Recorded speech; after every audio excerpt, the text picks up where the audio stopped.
Okay, so welcome everybody. If you're joining us now to view this online dialogue with Build Peace, I'm just going to give people 1 or 2 minutes to get online and get their headsets sorted, and then we will begin with our 3 speakers for today.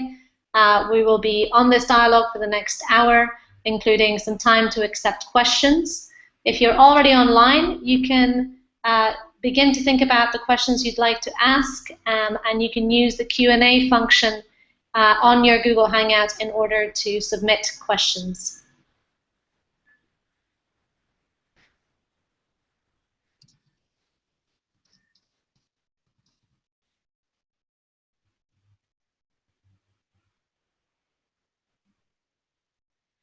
So if you're just joining, we're just waiting for a couple of minutes to make sure that everybody can join us online and is able to hear us.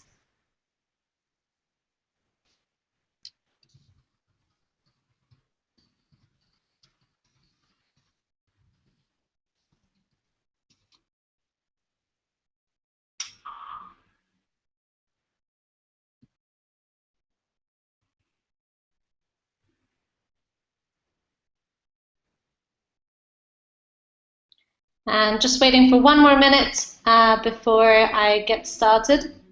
I can see that people are joining, and I'm sure we'll have some more viewers shortly as soon as they've sorted out their headsets, software, etc.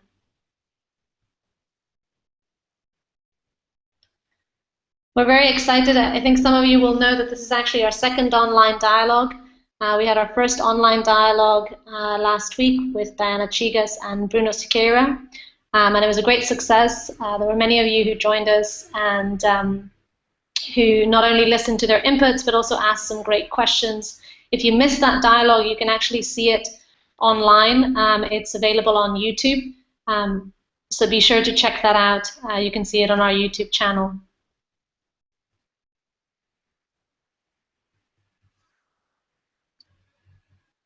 Okay, so I think we're ready to get started with this online dialogue. For those of you who just joined us, just a reminder that this is an online dialogue that is part of the Build Peace series. Build Peace is an annual conference on technology, arts, research, and peace building. We have held 2 conferences so far, one in Boston and one in Nicosia in Cyprus, and our next conference will be held in Zurich on September 9th and 11th of this year. We're very excited to have with us 3 great speakers today: Mariam Barandia, Saiph Savage, and Claudia Flores Saviaga. And they will also be joining us in Zurich for the conference itself. So in a way, this online dialogue is like a pre-conversation to the conversation that they will be having in person at the conference. The topic we have asked them to address today is central to the topic of the conference in general, and it is: what can peace builders and technologists learn from each other about political and socio-cultural transformation? We've asked them this question because they come from slightly different angles. Mariam Barandia is very much a peace builder. She was an integral part of setting up Kapamagogopa Incorporated in 2004 and has been executive director ever since. She's a licensed civil engineer and formerly a chief accountant management specialist at Land Bank of the Philippines. She's also completed a master's in sustainable development studies and graduated as an engineer from a prestigious university with a high grade. However, she soon discovered that when she applied for jobs, as soon as the employers realized that she was a Muslim and from the Maranao tribe, they refused to employ her. So she never got the chance to work as an engineer. Then, after a successful career in banking, Mariam wanted to provide opportunities for young Muslim graduates who were facing the same prejudices as she experienced. In 2004, Voluntary Services Overseas began exploring ways to develop a Muslim national volunteering program. Mariam began developing a project with them, which gave rise to Kapamagogopa Incorporated later that year. She's a leading light in the promotion of national volunteering in the southern Philippines, and she's also a member of several civil society organizations, local and national, working for peace in Mindanao. So Mariam will be coming very much from the peace-building perspective and talking about her experiences in political and socio-cultural transformation. On the other hand, we have Saiph Savage and Claudia Flores Saviaga. Saiph is an assistant professor of computer science at West Virginia University, where she directs the C2 lab. She's also a research collaborator at the National Autonomous University of Mexico. Her research in social computing and crowdsourcing focuses on the design of systems that spark better coordination of volunteers and empower communities to reach more complex goals. Saiph has been recognized with the CONACYT UC Mex's Doctoral Fellowship, Google Anita Borg Scholarship, and is also currently a member of Microsoft's BizSpark. Her research has been featured on the BBC, Vice Magazine, and MIT Tech Review. Saiph is joined by a colleague of hers who's also a researcher at West Virginia University, where she works at the HCI Crowdsourcing Lab and is also a research collaborator at the National Autonomous University of Mexico. Claudia's research focuses in social computing and crowdsourcing designing systems that foster coordination of volunteers and empower communities to reach more complex goals. She also collaborates with the International Network for Postgraduate Students in the area of ICT for Development, which promotes collaboration between graduate students and senior researchers and practitioners. She has developed her career as an IT advisor for the government in Mexico, where she has participated in the deployment of the National Digital Strategy at the local level to give internet access to rural areas.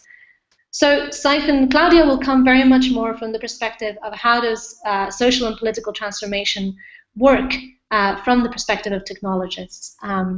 So they will both be beginning with presentations, one from Mariam, one from Saiph and Claudia. I ask you to just take in the presentations, write down any questions that come up. You can go ahead and begin writing your questions straight into the Q&A section. You will see in your Google Hangouts there should be a button that says ask a question in green, I think, if I remember correctly, and you can submit your questions there. We will take all the questions after they have finished speaking. I will be moderating, so I will be reading the questions out and asking them to the speakers. So without further ado, I'd like to hand over to Mariam, who will do a presentation on her work.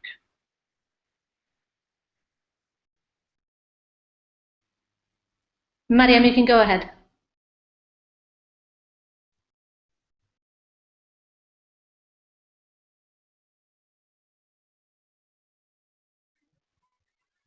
Okay, it seems like, there we go. Mariam, are you able to hear me, and can you speak so we are sure we can hear you? Yeah. Great, thank you. I already pressed the entire screen for sharing. And then I'm going to begin my presentation. Is that okay? Yep, you will need to be showing your PowerPoint so that we can see it. Okay. Yeah. Okay. Start. Good evening to everybody. And this is my presentation. As a start, I would like to introduce Philippines, my country. Philippines is a home to a multicultural society, but with a form of government that is highly centralized. Thus, the structural condition of uneven deployment spurred from the Imperial Manila has left many areas, particularly in southern Philippines, socio-economically poor and culturally marginalized. Mindanao is the richest in terms of the region's natural resources. However, it should not just be a land of promise for the few, but inclusive of all stakeholders, namely the Islamized indigenous peoples, the LUMAD, they are the IPs, and the migrant settlers and their descendants. Historically, these cultural groups thrive in peaceful coexistence, but narratives of this peaceful coexistence were not translated into the national narrative. There is a need to promote further dialogue, both intra and intercultural groups, in order to strengthen the existing peace architecture and institutions towards the sustainability of the Mindanao peace process and the country in general. Kapamagogopa Incorporated program provides a local solution. Okay. Kapamagogopa actually means sharing or helping others in Maranao. That's our language spoken by Muslims in southern Philippines. Now, KI's program provides a local solution to a local problem by a contribution to change in the 5-century-old conflict in Mindanao, southern Philippines, between Muslim clans, Christians, and Muslims and the indigenous peoples in the area. The program provides equal opportunities to young women and men to enable them to gain employment and increase participation in the peace process and to develop the next generation of leaders in peace building and development. The issues driving the conflict are complex. However, cultural and religious differences are significant factors. One consequence has been the stigmatizing of the Muslim population as being to blame for the conflict. KI's works to counter this warmonger image of Muslims by sending young Muslim professionals to volunteer as peace advocates and development workers in organizations staffed by Christians and Muslims in Mindanao and beyond. This promotes trust and reconciliation and helps bridge the divide that could fuel further conflict. Actually, KI, or Kapamagogopa Incorporated, is the first and only Muslim volunteer sending organization in the Philippines that was set up in 2004. It is a non-profit, non-government organization. And the works of KI is actually, it mobilizes young Muslim professionals to become peace weavers and volunteers for peace and development. It enables them to have the chance to work, to break social isolation and to work in multicultural environments and break the stereotype that sees Muslims only as recipients with no or little recognition of their skills and contribution to development and peace building, and provides equal opportunities to young women and men to enable them to gain, as I said, to gain employment, increase participation and decision making, especially for women, and encourage them to become future leaders and development work.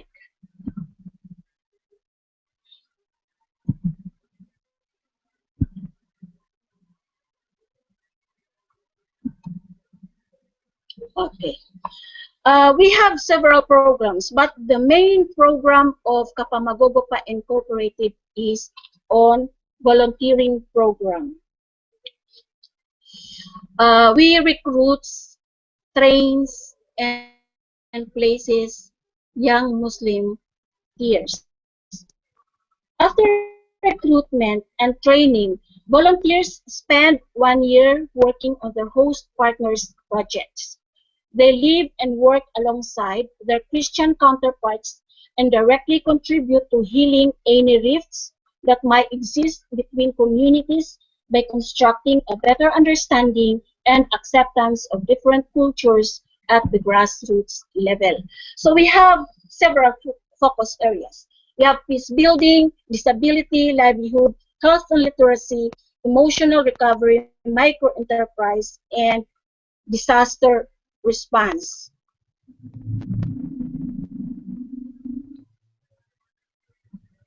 As of present, we already have 106 volunteers.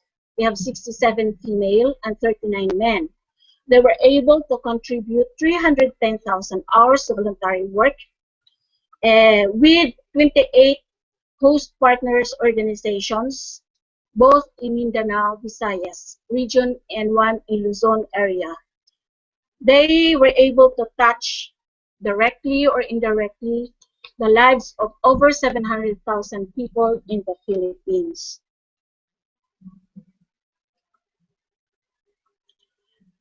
These are some of the works of our volunteers during their placement. The first one is engaged on peace education. He is Noman, and he is part of the team that was able to complete the module on peace education that is now being adopted by the Commission on Higher Education in the Philippines. He was actually placed with Forum ZFD. So it is there, since it's the Forum ZFD who made the peace education module. And then the other one, the SHAM, who is an enterprise development. He has a very significant story. In 2006, Shaminuddin was placed in a Christian non-governmental organization. As you can see on the screen, the livelihood for Linamon. This area is previously attacked by a Muslim rebel group. The Christian community was very negative towards him. His colleagues made fun of him, and he even received death threats. Despite this difficult start, Shaminuddin continued to live and work alongside his new hosts, earning their trust and developing in understanding.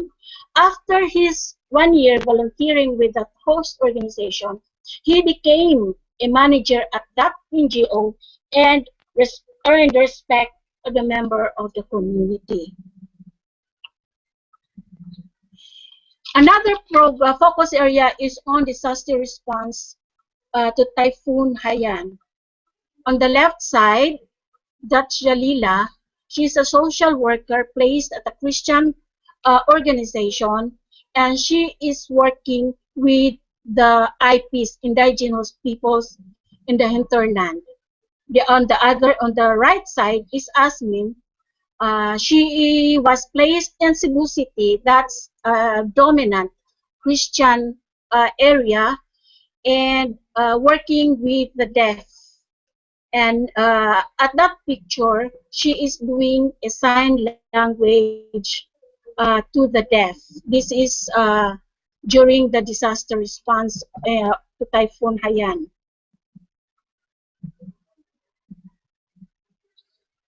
Another slide is two of our volunteers were trained to be psychosocial or emotional recovery staff. They conducted emotional children after the August 28 conflict. This is the thing that the Moro Islamic Liberation Front attacked a village, and these two volunteers emotional recovery to the Christian children. Aside from the volunteering program, we are also engaged in the peace process in Mindanao. We conducted grassroots communities consultations and dialogues on comprehensive agreement on Bangsamoro and the Bangsamoro Basic Law. The series of CAB education was culminated on the other side. That's the multi-stakeholders forum. After the series of consultations and dialogues on the comprehensive agrarian agreement on Bangsamoro and the Bangsamoro Basic Law,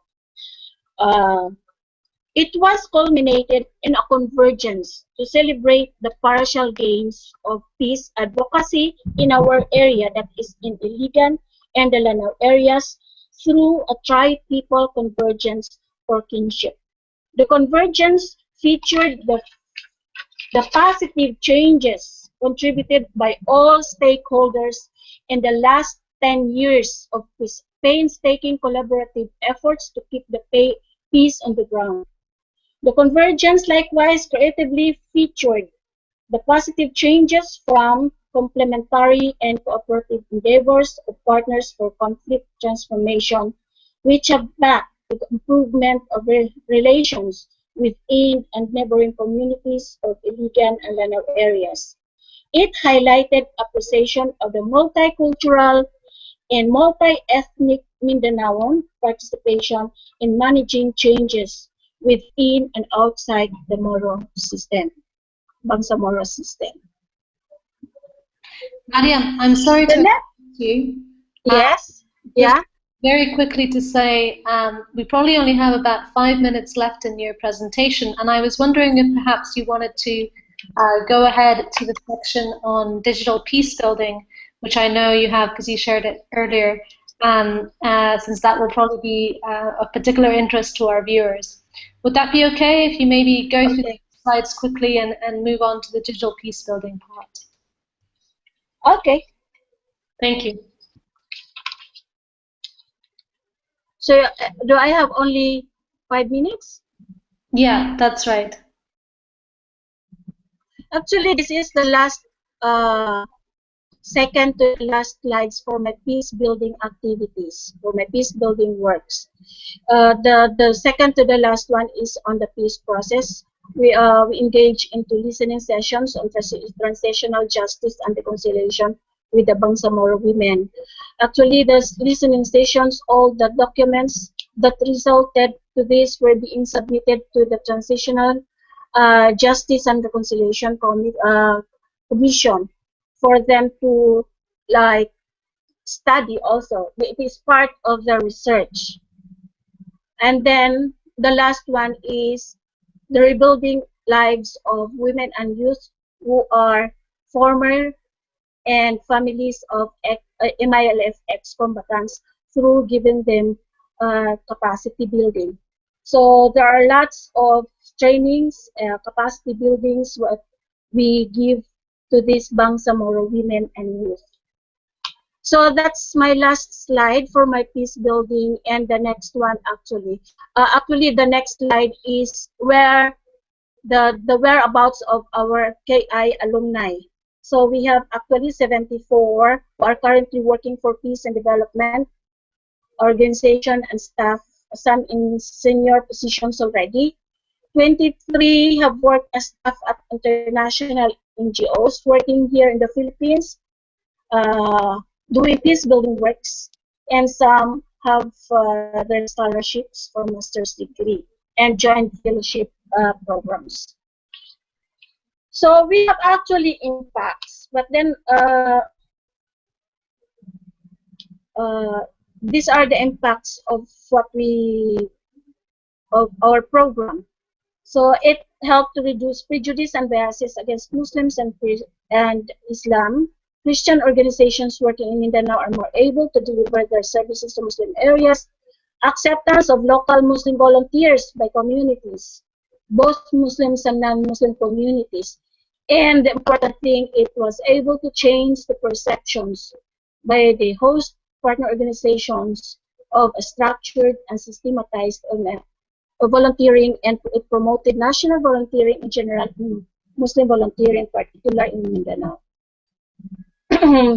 So actually, these are the following slides are the digital or the technology tools that we use in our peace building activities. So actually, we are using social media like Facebook, as we have Facebook accounts, blogs, citizen journalism, videos, animations, and infographics. So those are the digital media tools that we use.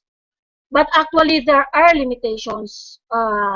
This is only complementary to our face-to-face dialogue, because there are areas in our areas that has no access with internet, no power, and we have to use the face-to-face dialogue and consultations. These digital media tools that I have written on these slides are actually being used when we are in the urban areas where internets and are present. So actually, there are slides here that as an example of those, like the animation War Came to Mindanao. That's an animation produced by a news agency that provides quick information and the history of the Mindanao conflict. Actually, we are using this one. We are using this one. When we are conducting our public consultations and dialogues in the in several sectors, actually, like CSOs, like the academe, like the government agencies. But uh, this one, we translate it in local dialects in the areas where uh, internet or they call it the language English, they cannot understand the English dialect, so we use the vernacular, or we translate these animations to our local dialects. So, and other examples, animation roadmap to the creation of the, this was actually made by the Office of the Presidential Advisor on this process. So we are also using this one for information dissemination to the grassroots communities. But we translate it again into our local dialect for them to understand. So all these things on my slide are actually being translated, everything. So we just show this, and then at the end of the presentation, we the translation is there. So those are the things. So we are using sentiment analysis. This is it. Sometimes technology tools are also used to actively solicit and organize violent actions. So, um, you know, this is really, I told that, this negative, the tools being used for to solicit violent actions. These are being used by media, especially those anti BBL. Actually, these slides are only examples. That tells us that the editors are thinking that the government might be conniving with the BIFF. That's on the next slide.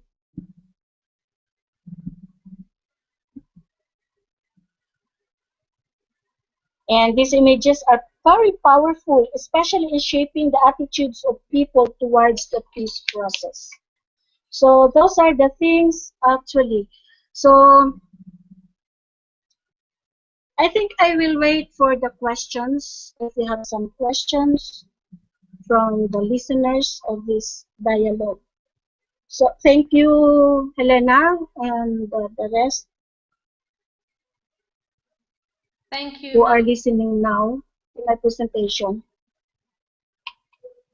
Thank you, Mariam, for that presentation. I think it's very interesting the way that you started off by talking about something which is very much face to face, which is the introduction of volunteers and volunteering as a way of bridging a gap in between communities and building peace. And then moved on to some of the digital tools that you use. So thank you for that.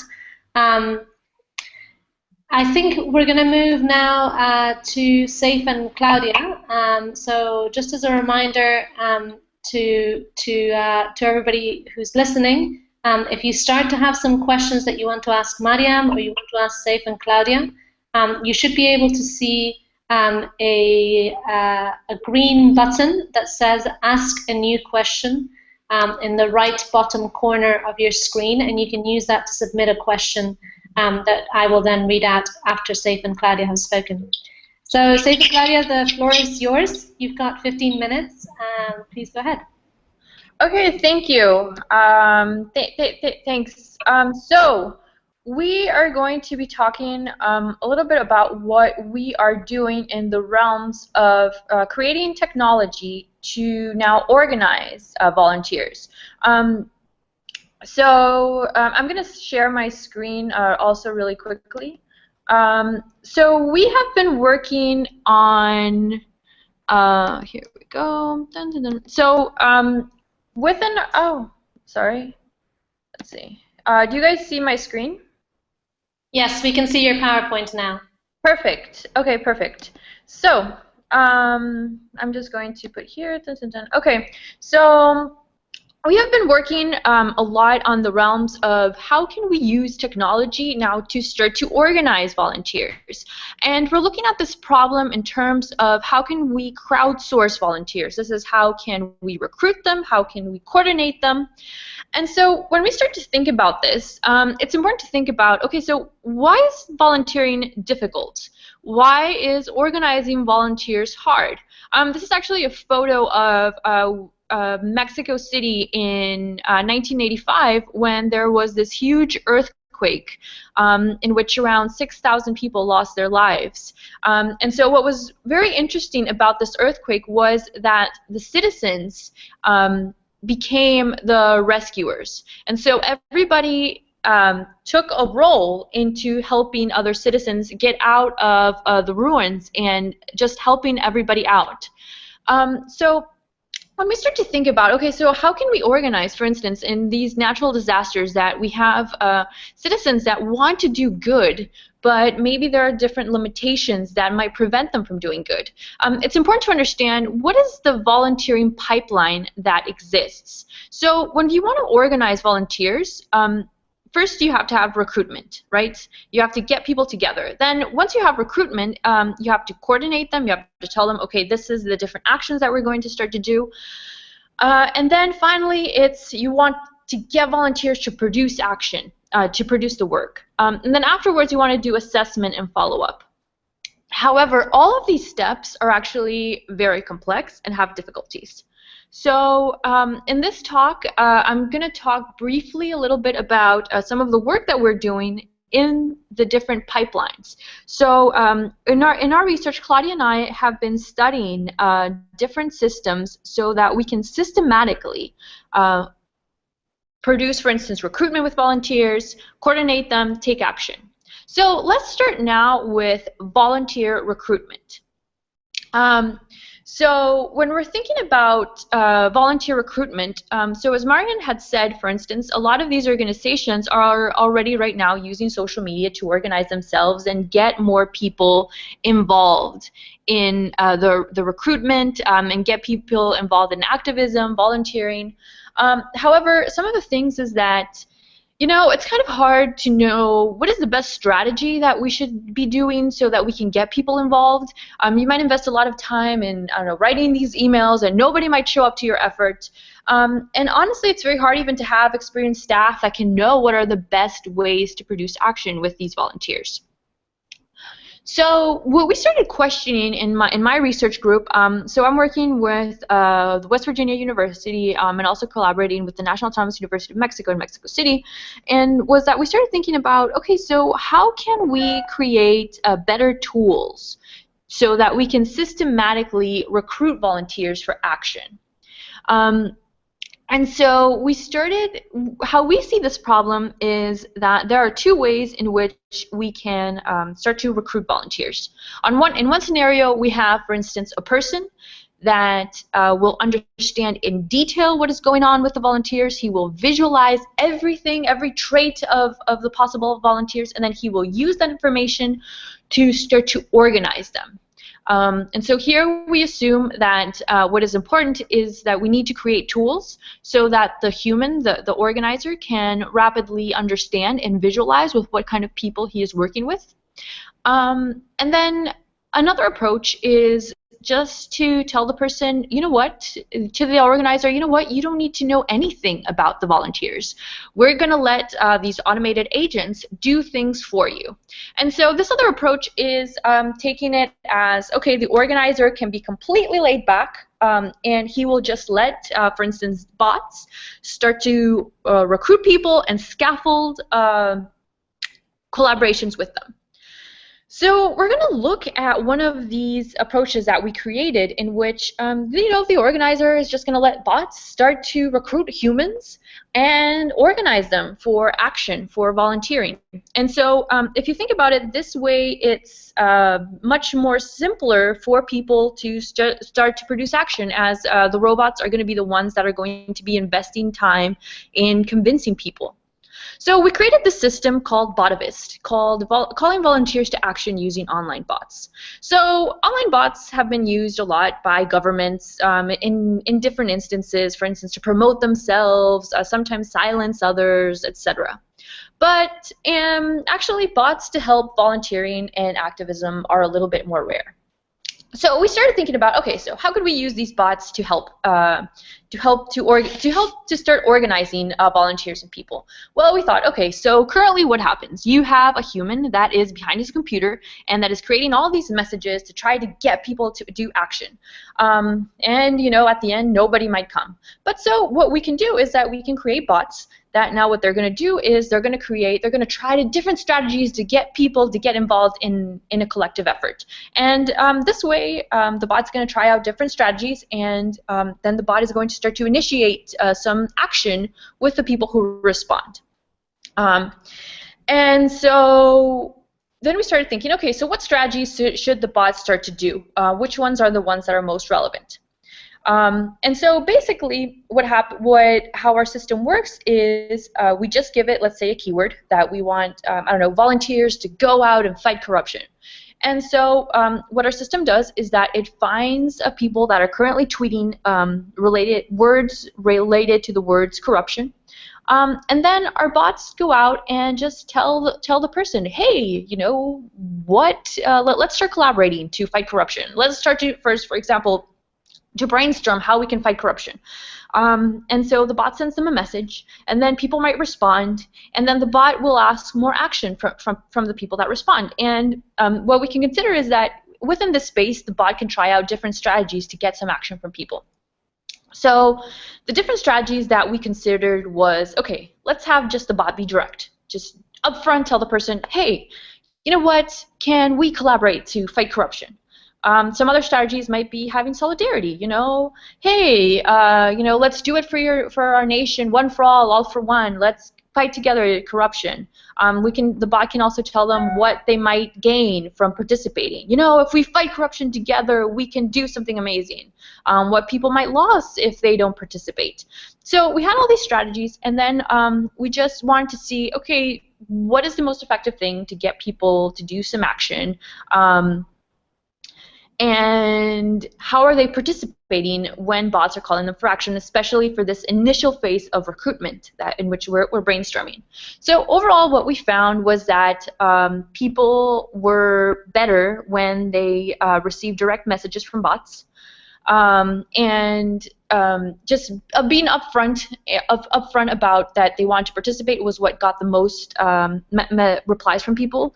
And for instance, bots that appeared to have more of a hidden agenda, where they were like, oh, let's be solidarity. People started actually questioning what was the role of bots, and they participated less. Yes. So basically, what we found was that being direct was the best thing. However, we also found that there was a difference. So sometimes, for instance, different strategies initiated different things. So we also found that, for instance, having solidarity, what people loved that, and they started retweeting it and favoriting the content. What we also found was that certain interactions also started to help people to start to collaborate with each other, so to start to collaborate with other humans. We found actually that, for instance, when people were told about the losses that they would get from not participating, this initiated them to start to interact with other humans. But overall, our big finding was that less manipulative bots had more unique responders and more unique responses. So basically, we were able to get a larger number of volunteers and more participation from them. So the next thing that we wanted to look at was, okay, so do people actually put on topic, are they contributing on topic things when they are called out by bots? So what we did was we collected all the replies that people gave to the bots, and we had up workers, crowd workers from Upwork just categorize whether the person was doing the task that the bot had asked them to do. In this case, an idea about how we could fight corruption, and we used a majority rule to categorize responses. So if 3 crowd workers said yes, the person is contributing to fight corruption, we said okay, yes, this is effectively a contribution. Whereas if the person started, maybe only 1 person said that it was that it was relevant, we considered that it was not relevant, as 2 had said it was not. And so on-topic participation was that the person was sharing ideas on how to fight corruption, and off-topic was like maybe they were sharing something else. So for instance, one person just told us, like, you know, my mom just asked me to stop talking to robots. I don't agree with this. So overall, what we found was, again, being direct. When the bot was direct and upfront to the person, the people provided more on-topic contributions. However, when the bot was a little bit more manipulative, for instance, the bot was telling people, you are going to live a horrible future if you don't participate, well, people actually contributed less relevant on-topic contributions. So less manipulative bots had more responders generating on-topic messages. So overall, for instance, what we can find from this is that, so this was a great approach in which we could start to use bots to recruit people for action. This is a great way to get, it's effective, and we found that overall having bots that are less manipulative was a great way to get responders and on-topic messages. So there are different discussions that we can talk about what is the role of bots in volunteering. However, back to our topic. So here we saw one instance about how the systems that we're building to coordinate volunteers systematically. The other approach that we were looking at was about data visualizations. So we had this quick system that was called HACS, and basically what HACS does is that it allows you to visualize your volunteers. Saiph? Yes? Sorry to interrupt you briefly. I'm just going to ask you to wrap up because we're over your 15 minutes now. Oh, sorry. Questions. So if you want to just finish up that example you were giving, and then maybe we can... it might be good maybe if, I don't know if Claudia wants to share anything about the systems that we are building. Basically, overall, right now what I was sharing was we have different tools to coordinate volunteers. We've seen them in cases for recruitment. I don't know if Claudia would like to talk a little bit about other types of systems for volunteering that we have been developing, especially more related to the work. Claudia, is there anything?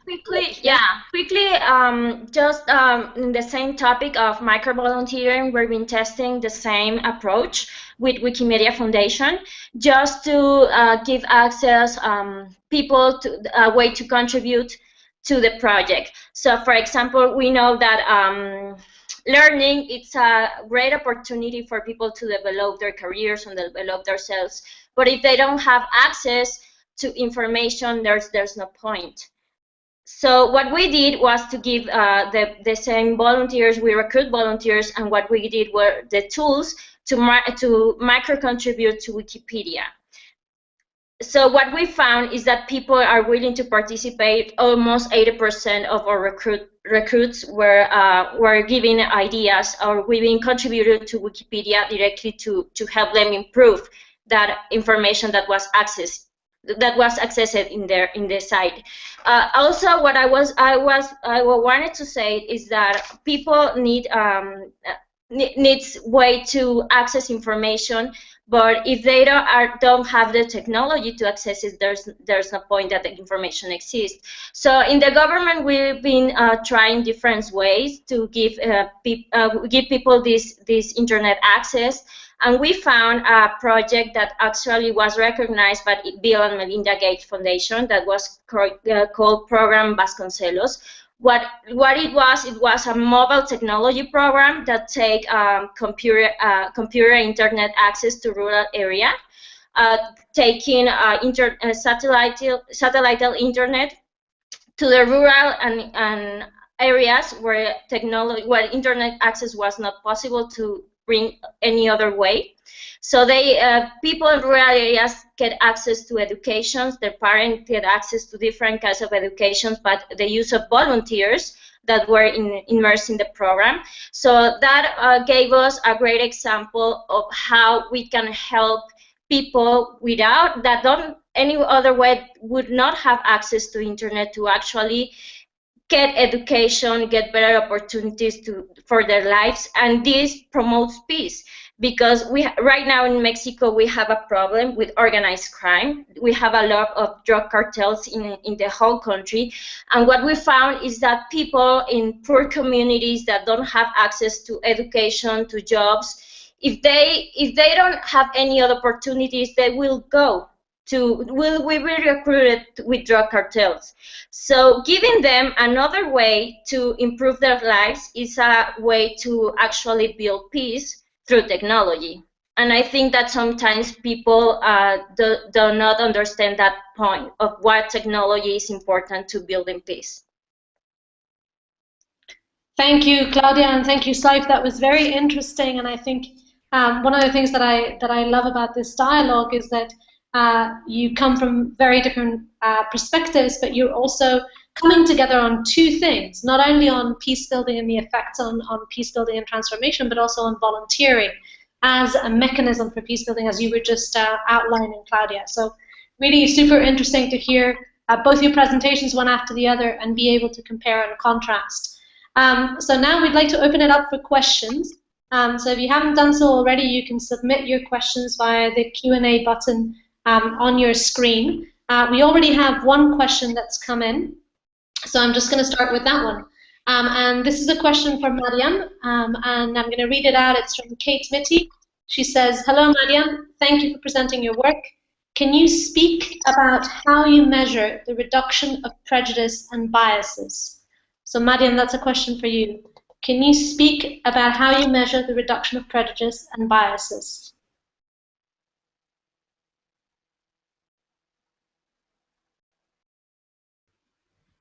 Mariam, just a reminder that you're muted, so you'll need to unmute yourself before you start answering that question. Okay. That's okay? Yeah.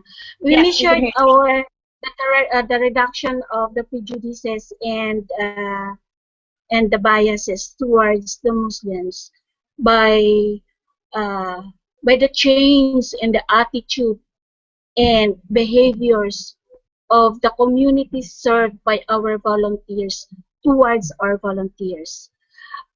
For 1 year, our volunteers stayed in their host organizations and their communities. They live there. They interact of their daily lives.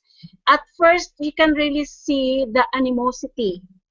Okay, how do you call that? Just like the example of Sham, who was placed in a Christian communities, who has a very strong prejudice and biases against Muslims because of their past experiences. But then later on, through behaviors, through attitudes towards our volunteers, which is very negative before, and then after 1 year, you can see the change in the behavior and the attitude. So it's like in a community, place a volunteer there, and then if there are changes in the attitude and the behavior towards the volunteer, then you can see that there is already a reduction in the prejudices and the biases. And not only in that community, but in some other communities that we place our volunteers, you can really see visible changes. The respect in the culture, the respect in the faith is there because of this interaction, the day-to-day interaction of the Muslim volunteer and the Christian community. So that's how we measure the reduction. Another thing is that we have this monitoring and evaluation system. We get feedbacks. We have this monthly monitoring with our volunteers. This is where technology really we don't apply that technology really have to visit the volunteer and the community that they serve. So aside from the monitoring, we have this quarterly and then the media assessment wherein where volunteer and the host organization were put in one place, gathered in one place, and do some workshops. So we have like tools that are being used in conducting those monitoring and those media assessments, and we have the year end. So that's how we get our indicators. Did I answer the question? Yeah, thank you, Mariam. I think that's a great answer. And although the original question didn't ask that, I'm going to slightly turn it towards Claudia and Saiph as well, and ask you whether you actually, in any of your online volunteering programs, make an attempt at measuring the impact of volunteering on attitudes, prejudices, biases. Claudia, I was particularly interested because you mentioned the example of organized crime. And you were suggesting if people have an opportunity to volunteer, then they're less likely to join organized crime. Do you actually measure the impact that the access to volunteering opportunities has on that kind of attitude? Actually, we were measuring a little bit with the Wikimedia Foundation project. What we were measuring is the willingness to volunteers to participate and what they thought about participating through micro-volunteer with bots. We found out that people do not care much about what was the origin of the technology that was used to volunteer. They only care a lot more about that their opinion counted. So I think that people really, what they care is that they are given the opportunity to volunteer through technology more than what tools are being used to volunteers. And in regarding about the same topic, what we found is that this can be used in both ways. I mean, in the good way, in the bad way. Actually, Saiph also made a long time ago research about militias that were organized through social media.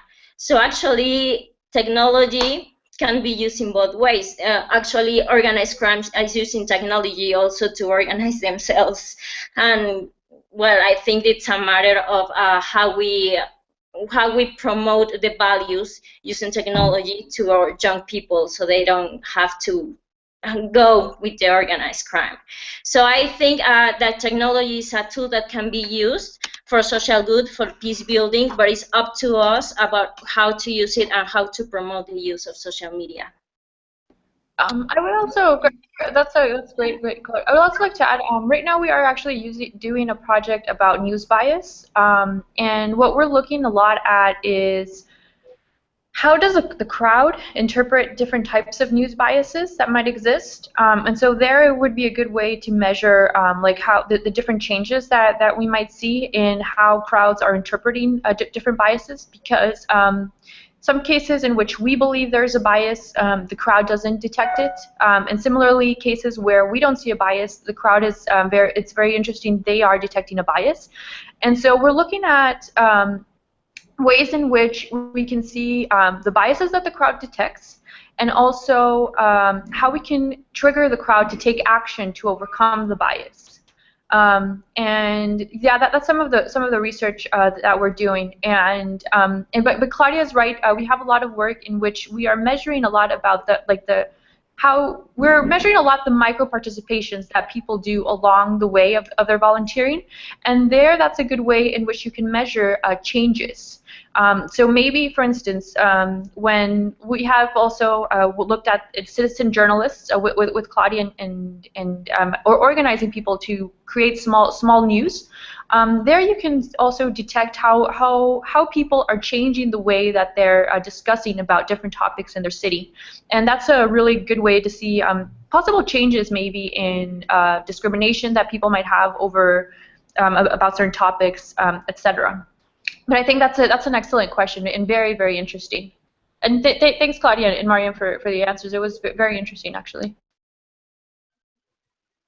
Thank you, Saiph. I think that's quite an interesting kind of contrast of the two perspectives.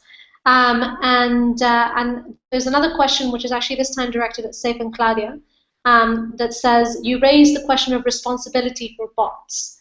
Who is responsible for the action encouraged by bots? So curious to hear more. Are there cases that have explored this before? What is the legality around bots? Yeah, that's a very interesting question. So there was this this bot, for instance, that basically it was an art project. That what it was doing was that it would go into the dark net and start buying products. It turned out, and it would buy products, and then the products would be exhibited in an art show. Pretty cool, right? Like, so it would have like random things off the internet. At the end, the bot ended up buying drugs, illegal drugs. And so the police became aware that the bot was buying illegal drugs. And so it became a problem about, so who is responsible for this bot that is buying illegal drugs? The programmers had not considered that the bot would engage in these illegal activities. And so at the end of the day, I think nobody was charged. The bot was just simply removed. But it is interesting to think about. So who is it to blame from this? Is it the bot creators? But maybe they didn't envision how their algorithm would turn out. Is it these autonomous agents? Is it the people that start to engage with these autonomous agents? It becomes very complex, and I think it is good to start to think about, do we need to change our laws for these cases, or maybe even it's about social norms, like, because maybe it's let's say we're doing a political campaign, and right now it currently, I don't think it's illegal, for instance, if somebody creates an army of bots to attack another political candidate, but we could create social norms around that, where if a political candidate is seen with an army of bots, it's seen very badly. And that might be more effective than actually creating laws around these agents. I think that's very interesting what you're sharing there, and I'd like to, because we're running out of time, Claudia. So if it's okay, I actually want to turn this question towards Mariam as well, because although somehow it seems like it's particularly exciting and interesting to think about who is responsible for the action encouraged by bots for volunteers, I actually think the question applies just as much to the work that you do, in the sense that you are sending out volunteers to communities in the hope that these volunteers will represent a certain peaceful attitude that will change people's attitudes towards Muslims, right? And I just wondered whether you could share whether you've ever had any challenges with that, any challenges where you've sent out a volunteer to a community and they haven't been particularly peaceful. They've actually been disruptive or they've been offensive, and how you deal with that issue of responsibility for volunteers. Mm-hmm. Okay. Before we send our volunteers to these communities, we have these 5 modules, because our volunteering program is very systematic and institutionalized. We are being guided by the volunteer management system, which is already in place. So everything is there. From recruitment to training. Actually, before sending them to these communities, we have to train them on basic. Like, we have 5 modules. And the very first one is the values formation. And that's the very important thing, the values formation. Because these volunteers are young. They have just finished their bachelor's degrees. So we are giving them these 5 modules. And after the 5 modules, they have to immerse first in these communities. Like, there's a community immersion for 5 days to test them. Now, they can be pulled out if you exhibit like negative attitudes during the training. You will be pulled out, so you will not be included to being a KI volunteer. So everything, because we also have this assessment, we have 4 dimensions that the volunteers is being assessed. So you should have these 4 dimensions. So these are the professionalism and competencies. You should be the flexibility and adaptability, the commitment and willingness, and the interpersonal and team building skills. So those are the 4 dimensions that we are looking in a volunteer. So if you possess all those criteria, then you can be a volunteer. But it is not an assurance that if you have those qualities, and then we have seen some negative attitudes, then automatically we will pull you out. So that's the primary thing. Now, in sending them out, if they exhibit like negative, we have this we have monitoring, quarterly monitoring, but our monitoring can be monthly if this volunteer exhibits negative attitudes towards the community or towards their host organization. So we talk the host organization, the volunteer, and the volunteer management of KI. So we have this volunteer management, volunteer manager, or who is responsible in monitoring these volunteers, and that volunteer manager is a trained staff of KI. So actually, from the first day of the recruitment up to the last day, we have a very close supervision of that volunteer. So if that attitude will repeatedly will come out, so we have to pull you out. If it really depends on the host organization, if they really don't like the attitude of our volunteer, then after talking, after discussing, then if it's really there's a need to pull out the volunteers, then we will pull it and remove them from the roster of the KI volunteers. So that's how we do it. Thank you, Mandy. Thanks very much for that answer. And I think we're a little bit over time. There's one more question that came in from Saiph and Claudia that, if you don't mind, I'd love to ask you. And the question was, these women use bots for good. Aren't they a spam problem waiting to happen? So, provocative question for you in the dialogue. Would you like to respond, Claudia, or me? Okay, so I will respond. So the question is this just a spam waiting to happen, correct? Yeah. Is your work with Bots for Good a spam problem waiting to happen?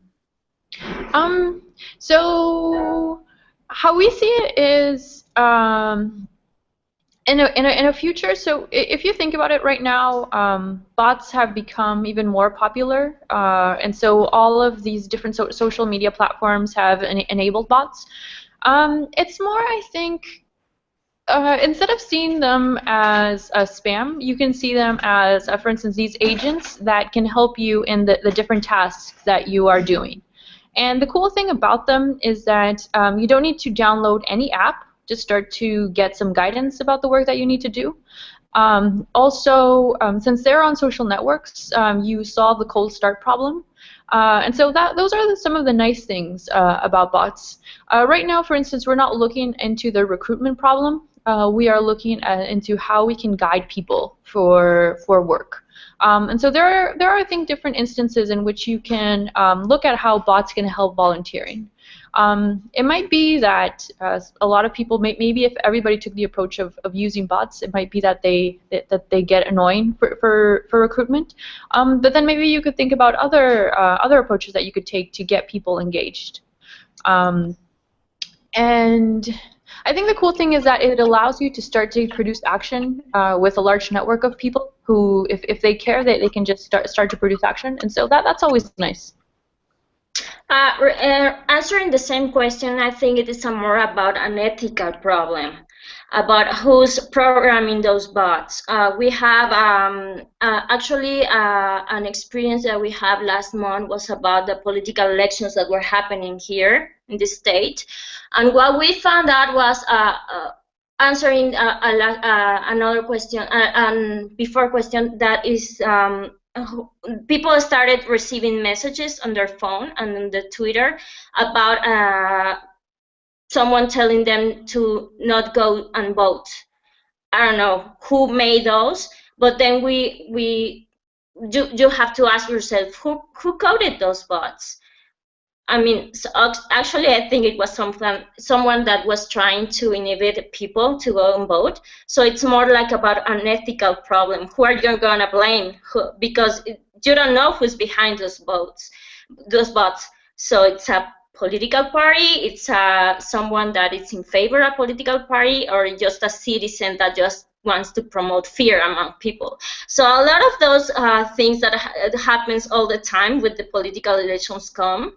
And also, where there are a lot of disturbances in some cities with organized crime, also the people receive those type of messages. Don't go there because something is going to happen to you. So I think it's more than, as I was saying, can be used in both ways. So it's more like an ethical issue more than a technological issue. Absolutely. Thank you, Claudia, for that end point, which I think also speaks to something that we often talk about at the Build Peace conference, which is this idea that technology is essentially just a tool, and it's up to us how we want to use it, whether we're talking about bots for activism or we're talking about social media to recruit volunteers or whatever it is. So thank you all, Mariam, Saiph, and Claudia, for joining us today. I'm sorry that we're out of time already. For me, this initial dialogue was an exciting prelude to what will be a face-to-face dialogue in Zurich at the Build Peace conference. If any of our viewers would like to find out more about that conference, you can go to howtobuildpeace.org. That's howtobuildpeace.org, and there you will see information about the conference and how you can attend in Zurich. I think one of the things that was really interesting in hearing you all speak is that I was thinking perhaps at the face-to-face dialogue, we could ask you to talk about how volunteering for peace is a specific tool for transformation. And I think some of the things that were coming out were the social norms around volunteering, whether we're talking about online or offline, the conflict sensitivity and responsibility around volunteers taking action after they have been prompted, whether it's by bots or by an organization, and also finally, how your two fields can interact. Is there a point of contact in between the kind of work that Mariam and her organization does and the kind of work that you are exploring that is very much online? So that's just as sort of food for thought, and we can talk more later about how we will structure that face-to-face dialogue. Thanks again for joining us, and thank you to all the viewers for also joining us. Thanks for inviting us. This was great. Okay, great. Thank you.